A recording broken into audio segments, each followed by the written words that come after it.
আগের হজে জুন মাসের 2 তারিখে মনে হয় আমি গজলটা লিখলাম, মরণ আর যদি আসতে না পারি তা আমার বাংলাদেশে আমার ইন্তেকালের সময় আপনার নুরানি চেহারা মোবারকটা আমার একটু দেখেন, আমি দেখে কালেমা পড়বো ইনশাআল্লাহ।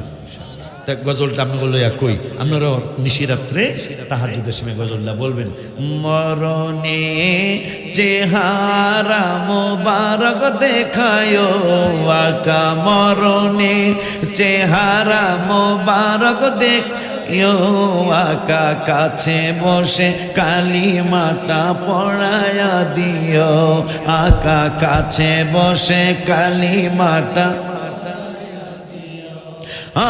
রওজা মুবারকে বারবারে নিও, মুবারক কদমে চুমিতে দিও আকা, রুহটা বের হতে হাসিটা দিও আকা, রুহটা বের হতে হাসিটা তোমার মুবারক হাত আমার কপালে দিও, তোমার মুবারক হাত আমার কপালে দিও, মরণে চেহারা মুবারক দেখায় আকা, মরণে চেহারা মুবারক দেখায় আকা, কাছে বসে কালিমাটা পড় দিও আকা, কাছে বসে মাটা ওই মায়ার নবী, নূরের নবী, হায়াতুন নবী, জিন্দা নবী, মক্কাতুল মুকাররমায় কাফের বেঈমান মুশরিকের দলেরা আমার নবীর বিপক্ষে আলতু ফালতু কথা ছড়াইল। পুরান একটা ওয়াজ মনে হয়েছে একটা ওয়াকিয়া, পুরান ওয়াকিয়াটা আবার নতুন করে শোনা যায়, তোমরা তাবারক নিয়ে আসো আর তোমাদের আবদার ইনশাআল্লাহ আমি রক্ষা করব। কে যেন আবদার করেছে, আব্বা জান্নারি আমার, বাবা জান্নারি আমার, ওই মায়ার নবী, নূরের নবী, রহমাতুল লিল আলামিনের বিরুদ্ধে রিউমার ছড়াইল। নবীজি মুহাম্মদ সাল্লাল্লাহু আলাইহি ওয়াসাল্লাম আব্দুল্লাহ রাদিয়াল্লাহু আনহুর ছেলে আব্দুল মুত্তালিবের নাতি, তিনি কালেমার দাওয়াত দেয়। ওই কালেমা যারা গ্রহণ না করে তাদেরকে তিনি মেরে ফেলে, কতল করে ফেলে। নাউজুবিল্লাহ, কি আসতে কওয়া যায় না? কার বিরুদ্ধে কি বলতেছেন, কার বিরুদ্ধে কি বলতেছেন? যিনি আরশ মহল্লায় গিয়ে আল্লাহর আরশকে প্রশ্ন করলেন, আমি তো সব কিছুর জন্য রহমত, তুমি আরশের জন্য কেমন রহমত তোমার কাছে জানতে চাই। আরশ বলল, ইয়া রাসূলুল্লাহ, তাহলে একটু সুযোগ দিবেন। কাহা সুযোগ দিব? কি সুযোগ একটু কয়ালয়। গিয়েছিলেন নবী খোদার আরশে, কেঁদে কেঁদে নালিশ দেয় মাওলার কাছে, দেখো কেন নবীজি জুতা খসে, নবীর জুতার ধুলায় আমি আরশ মোয়াল্লায় চিরধন্য হইব গো রাব্বানা, নবীকে জুতা খুলিতে করো মানা। যে আরশ বলতেছেন ইয়া রাব্বাল আলামিন, আপনার হাবিব সাল্লাল্লাহু আলাইহি ওয়াসাল্লামকে জুতা মোবারক খুলতে নিষেধ করেন, কারণ তার জুতা মোবারকের ধুলি মোবারকে আমি আরশ ধন্যবান হয়ে যাব। সে আরশকে নবী জিজ্ঞাসা করতেছেন, এ আরশ, আমি তো সব কিছুর জন্য রহমত, কিন্তু তোমার জন্য কেমন রহমত একটু কইবা? আরশকে একটু কইতে সুযোগ দেন। কাকো আমার আল্লাহ আমাকে আপনার নূর দিয়া সৃষ্টি করে, সুবহানাল্লাহ, আনা মিন নূরিল্লাহ, আমি আল্লাহর নূরের সৃষ্টি, অকুল্লু শাইইন মিন নূরি, আর আমার নূরে সবকিছু সৃষ্টি। কিতাবে আসছে, সই কিতাব। তো নবী সাল্লাল্লাহু আলাইহি ওয়াসাল্লাম বললেন, আমার নূরে তুমি সৃষ্টি, ঠিক আছে বুঝলাম, তাই তোমার কাছে জানতে চাই আমি তোমার জন্য কেমন রহমত, আমি তোমার জন্য কেমন রহমত। আপনি আমার জন্য এমন রহমত, খুব খেয়াল, এমন রহমত। কোন নবীর বিরুদ্ধে কি ফাজলামি কথা বললো? আমাকে যখন বানাইলেন আল্লাহ, বানানোর পর আল্লাহ কলমকে নির্দেশ করলেন, লেখো লা ইলাহা ইল্লাল্লাহ। কলম আমার জমিনে, আমি আরশের গায়ে লিখে দিলেন লা ইলাহা ইল্লাল্লাহ। আমি আমায় ভালোবেসে পাগল কত যে সুখে, বলো না তোমায় ভালো পাগল কত এ কত ভালো লাগতো দেখলে নূরের, যে তোমায় ভালোবাসি আমি অনেক সুখে আছি। আর রাসূলুল্লাহ তাহাজ্জুদে কইবেন, আপনারা রেকর্ড না করে তো রেকর্ড করে রাখছে, তোমায় ভালোবাসি আমি অনেক সুখে। বাজান ওয়ালাইকুম আসসালাম, চিটাগাং থেকে বাজানের ছোট ভাই লাইভ দেখে সালাম জানাইছে, ওয়ালাইকুম আসসালাম। এটা জানি কোন পাগলায় দাবি জানাইছে, এক কুলি লোক না করলে মনে কষ্ট হবে। একটা দাবি করলাম, হেলা হুজুরে রাখলো না, ঠিক কিনা? মন যদি দিতে হয় নবীকে দি, বলো না মন যদি খাওয়া নাইছে রে, আমরা তো হ্যাঁ কইবে না, আমার দিবনি খাওয়া, আমার কবে যে হুজুরে যাকবা, এই খাওয়ান মন দিয়া দিও আমাকে কিছু। হ্যাঁ প্লেটের মধ্যে দিয়ে দিবা, আমার প্লেট আছে, প্লেট পেয়ে এই ঘুরি। হ্যাঁ এইটা গায়ে শেষ করে দিবে পুরাটা। হ্যাঁ তোমার কষ্ট যাত না যিনি সইতে পার না, তোমার কষ্ট যাত না যিনি, হায় হায় ওই নবীজির মহব্বতে মিলাদ পড়িও মন যদি নবীকে দিও, বলো না মন। আপনারা সবাই পারতেছেন, এটা মুখস্থ আছে, দেখা যায় অনেক আগের লেখা। আমি যখন বক্তৃতা মাত্র শুরু করি সেই 29 বছর আগে, তখন এই গজল লেখা এইটা, তখন এটা আমার জন্য অনেক দোয়া, এটা আমার জন্য অনেক দোয়া। হাসরের ময়দানে নবী থাকিবেন সেজদায়, হায় হায় আমার উম্মত যেন আল্লাহ জান্নাতে পেয়ে যায়। হায় হায় হায় ওই নবীজির প্রেমে সবাই, ওই প্রেমে সবাই পাগল হইও মন যদি নবীকে দিও, বলো না মন যদি। বাজান জাহান্নামের গেইটে যাকে পাওয়া যাইবে, হায় হায় চক্ষু মুবারকের পানি ঝরতে থাকি। জাহান্নামের গেইটে যাকে পাওয়া যাইবে, চক্ষু মুবারকের পানি ঝরতে থাকি। বাজানলে উম্মতের কান্ডারি নবী, উম্মতের কান্ডারি নবী মনে রাখিও মন যদি হয় নবীকে দিও, বলো না মন যদি। বাজানলে পুলসিরাতের পারে যিনি দাঁড়িয়ে থাকবে, মিলাদ পড়া উম্মতের পার করি। পুলসিরাতের পারে যিনি দাঁড়িয়ে থাকবে, হায় হায় মিলাদ পড়া উম্মতের পার করিবে। হায় হায় ওই নবীজির প্রেমে সবাই, ওই প্রেমে সবাই পাগল হইও মন দিতে হয় নবী দিও, বাজান মন যদি। সৃষ্টি হয়েছে কুতুবউদ্দিন বখতিয়ার কাকি হয়েছে, চশ্মিনা হুজুর কাবলা হয়েছে, আমার মগবাজারের বাজাল হয়েছে, সিরিকুটির হুজুররা হয়েছে। এই উসিলেই তো মেয়েদেরকে সম্মান করা উচিত, কথা ঠিক না বাজান? কারণ আমার ঘরেও তো মেয়ে হয়েছে, মেয়ে আসবে আপনার ঘরে, তখন আপনি কি করবেন? আপনি যেটা করবেন আপনার মেয়ের সাথে, আপনার স্ত্রীর সাথে সেটাই করা হবে। এটা কোরআন হাদিসের কথা। আব্বা জানলারে আমার আম্মা জানলা 5,700 কত টাকা নগদ দিছে, 65 টাকা নগদ দিছে। আল্লাহ আম্মা জানলাকে রাবিয়া বসরি বানায় দেয়। আমেরিকা এরা যদি রাবিয়া বসরি হয়, ওলি আল্লাহ হইয়া সন্তান পৃথিবীতে আসবে। ওলি আল্লাহ হইয়া সন্তান পৃথিবীতে আসে, যেটা বড় বিশ্বাস হুজুর হয়েছে। মারহাবা কন্যা। আব্বা জানলারে আমার, তাইলে আমরা জানতে পারলাম ঈমান মজবুত করার জন্যই মাহফিল দেওয়া হয়। শবে বরাত যেন বন্ধ করতে না পারে এই জন্য মাহফিল দেওয়া হয়, কথা কয় না? ঈদে মিলাদুন নবী ইসলাম যেন বন্ধ করতে না পারে এই জন্য মাহফিল দেওয়া হয়। ফাতিহা ইয়াজদাহুম যেন বন্ধ করতে না পারে এই জন্য মাহফিল দেওয়া হয়। আব্বাজানরার 20 রাকাত তারাবি যেন 8 রাকাত বানাইতে না পারে, এই জন্য মাহফিল দেওয়া হয়।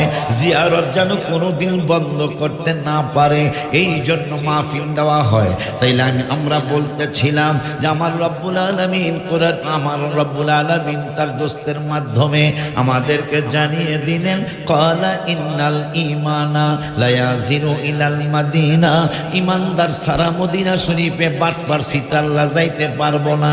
এরপরে নবীজি বললেন, কামা তারিজুল হাইয়াতু ইলা হুজুরিহা, সাপ দিয়া উদাহরণ দিলেন। সাপের বাড়ি যদি চাঁদনগর হয়, সাপের বাড়ি যদি রাজাপুর দরবার শরীফে হয়, কিন্তু সাপটা কোনো কাজের জন্য অথবা খানার জন্য গৌরীপুর চলে গেল। গৌরীপুর চলে যাওয়ার পরে নবীজি কত চমৎকার উদাহরণ দিলেন। সাপটা যতক্ষণ পর্যন্ত চাঁদনগর চরের গর্তের মধ্যে যতক্ষণ পর্যন্ত না আসবে, যদিও গৌরীপুর গেছে, কিন্তু যতক্ষণ পর্যন্ত চাঁদনগর চর এই তার নিজের ঘরের মধ্যে না আসবে, ততক্ষণ পর্যন্ত তার মনটা থাকবে, দেহটা গৌরীপুর, মনটা থাকবে চাঁদনগরে। সুবহানাল্লাহ, জোরে কয় না। আমার নবীজি ওই সাপ যে উদাহরণ দিয়া বুঝায় দিলেন, পাগলা যদি ইমানদার হয়, হোক চাঁদনগর তার বাড়ি, তিতাসে তার বাড়ি, কিন্তু ইমানের কারণে তার মনটা সব সময় মদিনার জন্য পাগল থাকবে। এই জন্য এই হাদিসটা পাওয়ার পর আমি গজলটা লিখছিলাম, মদিনা মদিনা আশিক মুমিনের, ঠিক একটা জবানও বন্ধ রাখবেন না, মদিনা মদিনা। যেহেতু হুজুরের পিছন থেকে হাত উঠেছে, সবাই হাত উঠাই। হায় হায় দিদার চেয়ে কাঁদো তোমরা, দিদার কাঁদো তোমরা, হও না নবীর দেওয়ানা। হাত নামান তো, মুমিনের, ঠিক একবার কয়েক সেকেন্ডে পুরোটা টান করুন, পুরোটা টান করেন। ওরা মোবাইলটা দেখায় দুঃখ সারা বিশ্বে লাইভ দিয়ে দেবে না, একটু লড়াইয়ের কয়েক সেকেন্ড। মদিনা মদিনা আশিক মুমিনের, ঠিক হায় হায় দিদার চেয়ে কাঁদো তোমরা, দিদার কাঁদো তোমরা, হও না নবীর দেওয়ানা। মদিনা মদিনা আশিক মুমিনের, ঠিক না বলো না মদিনা মদিনা আশিক নামান। বাজান রে জালালউদ্দিন সুয়ুতি ৭৫ বার দেখলো নবীজি, বলো না জালালউদ্দিন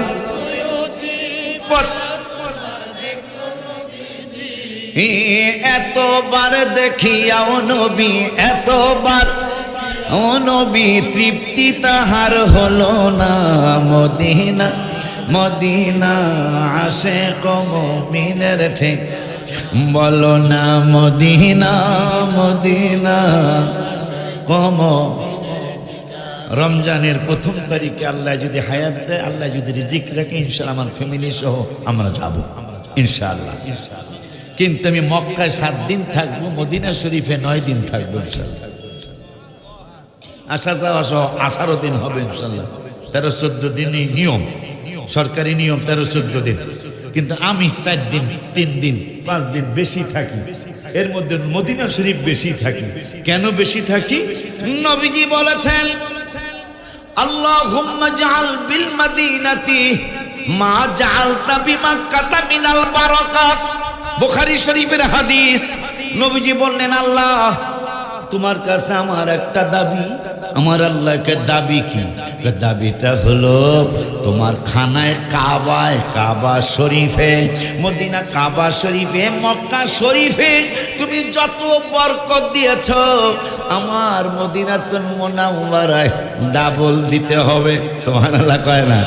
এই জন্য আমি গজল লিখেছিলাম, অনেকে বেশি কিতাবটা আনতারবি কাছে থাকলে, অনেকে বেশি ভালো লাগে সোনার মদিনা, বলো না অনেক ভালো সোনার মদিনা লাগবেই তো, কেন সেথায় শাহে মদিনা, বলো না লাগবেই তো কেন।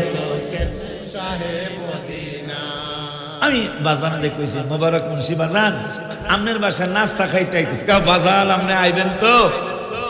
আমি তো মেয়ের জামাই বাড়ি গেছি, আমি কিন্তু খাস নিয়ত বাজানের বাসায় আমি নাস্তা করবো সকালে। যখন কইছে মেয়ের জামাইয়ের বাড়ি, আমি তাইলে আর আমু না, আমনে থাকলে ভাল লাগতো, কথা কয় না, আমনে থাকলে তো হুজুর আমার ছেলে আছে, ছেলের বউ আছে, অসুবিধা নেই, আপনি আসেন। কিন্তু আমি কয়ে দিলাম না, আমনে নাই যেহেতু আমার যত জর্দা ফিরনি পোলাও করবা যাই খাও আমার ভালো লাগতো না।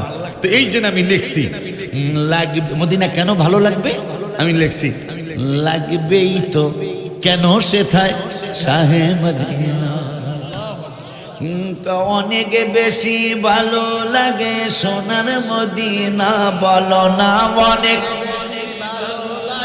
সোনার মদিনা, লাগবেই তো কেন সেথায় শাহে মদিনা, হায় হায় লাগবেই তো কেন। আমার নূরের নবী হায়াতুন নবী জিন্দা নবী বুখারী শরীফে বললেন, আল্লাহ তোমার খানায়ে কাবায় মক্কাতুল মুকাররমায় যত নিয়ামত দিছো আমার মদিনাতুল মুনাওয়ারায় দ্বিগুণ দেওয়া লাগবে। এখন আমার নূরের নবীর দোয়া শুধু নয়, তিরমিজি শরীফের একটা চমৎকার হাদিসে মোবারকে নবী জানাইলেন, লিকুল্লি নাবিয়্যিন দাওয়াতুম মুস্তাজাবাতুন। আমার নূরের নবী সাল্লাল্লাহু আলাইহি ওয়াসাল্লাম বললেন, শুনে নাও উম্মতে মুহাম্মাদিরা, আমার দোয়া কবুল কি কবুল না তোমরা এই হাদিস থেকেই শোনো। আমার নূরের নবী সাল্লাল্লাহু আলাইহি ওয়াসাল্লাম বললেন, লিকুল্লি কুল্লু মানে সব, লিকুল্লি নাবিয়্যিন দাওয়াতুন, সমস্ত নবী রাসূলদেরকে রব্বুল আলামিন মুস্তাজাবুদ দাওয়াত বানিয়েছেন। মুস্তাজাবুদ দাওয়াত কারে কয়, হুজুরদের কাছে জেনে নেবেন। মুস্তাজাবুদ দাওয়াত মানে তাদের দোয়া আল্লাহ ফিরায় না, যত দোয়া করে সব দোয়াই কবুল। তো লিকুল্লি নাবিয়্যিন দাওয়াতুন মুস্তাজাবাতুন, আমার নূরের নবীর উসিলাতে সব নবী রাসূল আল্লাহ বানাইছেন। তাই সব নবী রাসূলের দোয়া যদি আল্লাহ কবুল করে, আমার হাবিবের দোয়া তাইলে কেমন কবুল করেছেন, মারহাবা কি জোরে বলা যায় না। তো নবীজির দোয়া যেহেতু কবুল, আজকে অনেকেই কিন্তু মক্কায় যায় কি বুঝান না বুঝাইছে, হুজুর মদিনা শরীফে 3 দিন থাকবো আর মক্কা শরীফে থাকবো 18 দিন। তাই হুজুরে জিগে, হুজুর আবার শুননি ওই যে হজে গেছে, হ্যাঁ এই মার্কা, এই মার্কা আছে না রে, হ্যালো এই মার্কা। হুজুর মক্কায় তো 1 লাখ, মক্কায় 1 লাখ, একবার আল্লাহ কইলে 1 লাখ বেটা, দুইবার আল্লাহ কইলে 2 লাখ। আর মদিনাতুল মুনাওয়ারায় আপনারাই কইছেন একবার আল্লাহ কইলে 50,000 আল্লাহ বলার সওয়াব। তা বেশি থিয়া কমে যাবো কা, হায় হায়। এই জন্য কোরআন শরীফ আছে তো মাদ্রাসা দূরে না কাছে, একদিন হাফেজি কোরআন শরীফ দিন আমি দেখায়া পড়তাম। আমার রব্বুল আলামিন কোরআনুল কারীমে ফুরকানুল হামিদে 21 পারায়, কয় পারায়?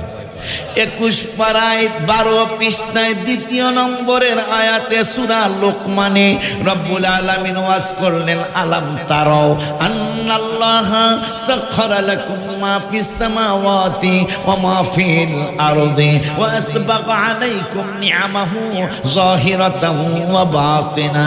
আমার আল্লাহ বললেন, পৃথিবীর মুসলমান রে, এই কথা শোনার পরে যদি কেউ নামাজ কাজা করেন মনে হয় আল্লাহ ছাড়ব না। দেখেন আমার আল্লাহ 21 পারার 12 পৃষ্ঠা সূরা লোকমানে কি বলছে? আমার আল্লাহ কয়, আলাম তারাও আন্নাল্লাহা সাখখারা লাকুম মা ফিস সামাওয়াতি ওয়া মা ফিল আরদ। হে চাঁদনগর নগর চরের মুসল্লিরা, হে তিতাসের মুসল্লিরা, তোমাদেরকে আমি আল্লাহ কোরআন দিয়ে জানিয়ে দেই। আল্লাহ কি জানাবেন? আসমান এবং জমিনের মধ্যে যত কিছু আছে আমি আল্লাহ সব কিছুই তোমাদের জন্য কাজে লাগিয়ে রেখেছি। সুবহানাল্লাহ কি জোরে বলা যায় না? এই জন্য কথাটা কি বুঝছেন আপনারা? পৃথিবীর মধ্যে, আসমানের নিচে, পৃথিবীর উপরে যত কিছু আছে সব কিছু আল্লাহ আমাদের জন্য কাজে লাগাইয়া দিচ্ছে। এই জন্য দেখছেন কাঁঠাল গাছে কোনোদিন কাঁঠাল খায় না। ও মুসলমান, তুমি কেমনে না শুকুর বান্দা হও। আমাকে আমার বাড়িতে শরীয়তপুর ফরিদপুরে, আমার দেশেও কাঁঠাল গাছ আছে, আমি এখনো দেখি নাই এত মজার। বাংলাদেশের ন্যাশনাল ফুড জ্যাক ফল, কাঁঠাল ফল, জ্যাকফ্রুটস, ন্যাশনাল ফ্রুটস, জাতীয় ফ্রুটস। আজ পর্যন্ত এই জাতীয় ফ্রুট গাছে মানে কাঁঠাল গাছটা জাতীয় ফলের গাছ, এই গাছে আজ পর্যন্ত কাঁঠাল খায় নাই। আমরুপালি কত নামি দামি আম, আজ পর্যন্ত আমরুপালি গাছ আমরুপালি পয়দা করে দিল তোমার জন্য আর আমার জন্য। আমরুপালি নিজে কোনোদিন আমরুপালি খাইল না।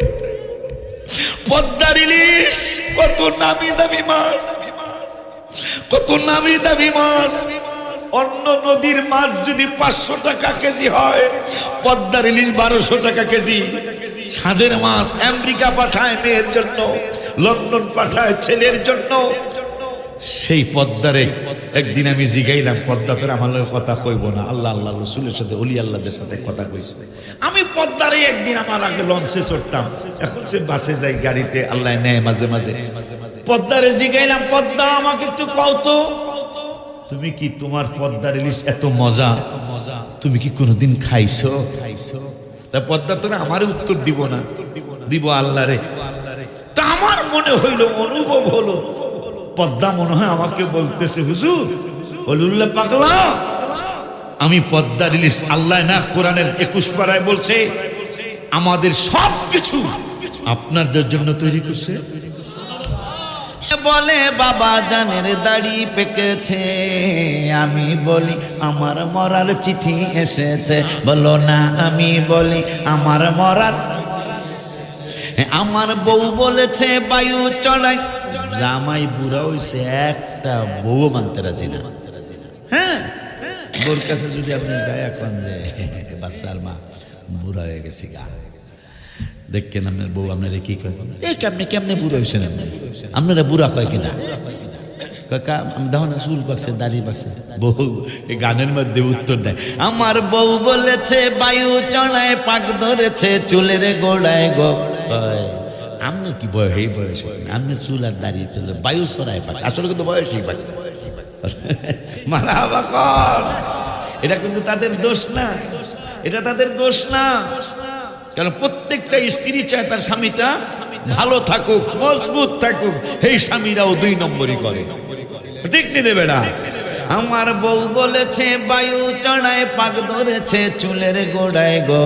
আমার বউ বোঝে না কোন কারণে চুল পেকেছে। বাবা আমি বলি আমার মরার চিঠি এসেছে। বলো আমি বলি, তোমাদের আমাদের স্টেজের মানুষগুলা খুব মজবুত আজকে। হ্যাঁ, আমি যেই ডাকি হেইটাই কই আলাই, আলহামদুলিল্লাহ। আগের মতো চোখে আমি দেখি না তেমন, আরে চোখ যেন হয়ে গেছে কেমনের কেমন। আহা কেউ বোঝে না চোখের পাওয়ার কেন কমেছে। আমি বলি আমার মরার চিঠি এসেছে। বলো আমি বলি, আগের হজে জুন মাসের 2 তারিখে মনে হয় আমি গজলটা লিখলাম, মরণ ইতিহাস। আর যদি আসতে না পারি তা আমার বাংলাদেশে আমার ইন্তেকালের সময় আপনার নুরানি চেহারা মোবারকটা আমার একটু দেখেন, আমি দেখে দেখে কালেমা পড়বো ইনশাআল্লাহ। তা গজলটা আমি বললো কই, আপনারাও নিশিরাত্রে তাহাজ্জুদের সময় গজলটা বলবেন। মরণে চেহারা মোবারক দেখায় আকা, মরণে চেহারা মোবারক দেখায় আকা, কাছে বসে কালিমাটা পড়ায়া দিও আকা, কাছে বসে কালিমাটা। রওজা মুবারকে বারবারে নিও, মুবারক কদমে চুমিতে দিও আকা, রুহটা বের হতে হাসিটা দিও আকা, রুহটা বের হতে হাসিটা তোমার মোবারক হাত আমার কপালে দিও, তোমার মোবারক হাত আমার কপালে দিও, মরণে চেহারা মোবারক দেখায়ো আকা, মরণে চেহারা মোবারক দেখায়ো আকা, কাছে বসে কালিমাটা পড়িয়া দিও আকা, কাছে বসে মাটা। ওই মায়ার নবী, নূরের নবী, হায়াতুন নবী, জিন্দা নবী, মক্কাতুল মুকাররমায় কাফের বেঈমান মুশরিকের দলেরা আমার নবীর বিপক্ষে আলতু ফালতু কথা ছড়াইল। পুরান একটা ওয়াজ মনে হয়েছে, একটা ওয়াকিয়া, পুরান ওয়াকিয়াটা আবার নতুন করে শোনা যায়। তোমরা তাবারক নিয়ে আসো, আর তোমাদের আবদার ইনশাআল্লাহ আমি রক্ষা করব। কে যেন আবদার করেছে, আব্বা জান্নারি আমার, বাবা জান্নারি আমার। ওই মায়ার নবী, নূরের নবী, রহমাতুল লিল আলামিনের বিরুদ্ধে রিউমার ছড়াইলো। নবীজি মুহাম্মদ সাল্লাল্লাহু আলাইহি ওয়াসাল্লাম আব্দুল্লাহ রাদিয়াল্লাহু তাআলা আনহুর ছেলে আব্দুল মুত্তালিবের নাতি, তিনি কালেমার দাওয়াত দেয়। ওই কালেমা যারা গ্রহণ না করে তাদেরকে তিনি মেরে ফেলে, কতল করে ফেলে। নাউজুবিল্লাহ, কি আসতে কওয়া যায় না? কার বিরুদ্ধে কি বলতেছেন? কার বিরুদ্ধে কি বলতেছেন? যিনি আরশ মহল্লায় গিয়ে আল্লাহর আরশকে প্রশ্ন করলেন, আমি তো সব কিছুর জন্য রহমত, তুমি আরশের জন্য কেমন রহমত তোমার কাছে জানতে চাই। আরশ বলল, ইয়া রাসূলুল্লাহ, তাহলে একটু সুযোগ দিবেন? কাহা সুযোগ দিব? কি সুযোগ? একটু কয়ালয় গিয়েছিলেন নবী খোদার আরশে, কেঁদে কেঁদে নালিশ দেয় মাওলার কাছে, দেখো কেন নবীজি জুতা খসে, নবীর জুতার ধুলায় আমি আরশ মোয়াল্লায় চিরধন্য হইব গো রাব্বানা, নবীকে জুতা খুলিতে করো মানা। যে আরশ বলতেছেন, ইয়া রাব্বাল আলামিন, আপনার হাবিব সাল্লাল্লাহু আলাইহি ওয়াসাল্লামকে জুতা মোবারক খুলতে নিষেধ করেন, কারণ তার জুতা মোবারকের ধুলি মোবারকে আমি আরশ ধন্যবান হয়ে যাব। সে আরশকে নবী জিজ্ঞাসা করতেছেন, এ আরশ, আমি তো সব কিছুর জন্য রহমত, কিন্তু তোমার জন্য কেমন রহমত একটু কইবা? আরশকে একটু কইতে সুযোগ দেন। কাকো আমার আল্লাহ আমাকে আপনার নূর দিয়া সৃষ্টি করে, সুবহানাল্লাহ, আনা মিন নূরিল্লাহ, আমি আল্লাহর নূরের সৃষ্টি। অকুল্লু শাইইন মিন নূরি, আর আমার নূরে সবকিছু সৃষ্টি। কিতাবে আসছে, সহিহ কিতাব। তো নবী সাল্লাল্লাহু আলাইহি ওয়াসাল্লাম বললেন, আমার নূরে তুমি সৃষ্টি, ঠিক আছে বুঝলাম, তাহলে তোমার কাছে জানতে চাই, আমি তোমার জন্য কেমন রহমত, আমি তোমার জন্য কেমন রহমত? আপনি আমার জন্য এমন রহমত, খুব খেয়াল, এমন রহমত। কোন নবীর বিরুদ্ধে কি ফাজদামি কথা বললো? আমাকে যখন বানাইলেন আল্লাহ, বানানোর পর আল্লাহ কলমকে নির্দেশ করলেন, লেখো লা ইলাহা ইল্লাল্লাহ। কলম আমার জমিনে, আমি আরশের গায়ে লিখে দিলেন লা ইলাহা ইল্লাল্লাহ।